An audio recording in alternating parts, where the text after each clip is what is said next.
જય માતાજી। 27 જુલાઈ 2026 મીન રાશિમાં વક્રી ગોચરથી આ 4 રાશિના જાતકો થઈ જાવ સાવધાન। ભૂલથી પણ આ એક કાર્ય ન કરતા। 27 જુલાઈ પછી 4 રાશિના જાતકોએ એક પણ ભૂલ એવી ન કરે, નહીતર મહિનાઓ સુધી તેનું પરિણામ ભોગવવું પડશે।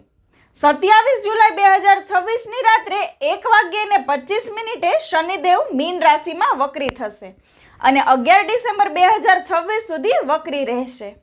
જ્યારે શનિ વક્રી થાય છે ત્યારે એ વ્યક્તિના કર્મનું ફળ તેમને મળે છે અને આ સમયમાં લીધેલા ઉતાવળના નિર્ણય ભારે પડી શકે છે। પૈસાની લેવડ દેવડમાં નુકસાની થઈ શકે છે। ખોટા લોકો પર વિશ્વાસ મૂકવો ખરાબ પરિણામ આપી શકે છે।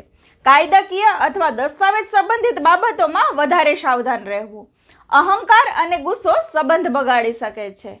તો ચાલો જાણીએ કઈ છે 4 રાશિ। એ પહેલા કમેન્ટમાં જય માતાજી લખી દેજો અને આ વિડીયોને આ 4 રાશિના જાતકો સાથે જરૂરથી શેર કરજો।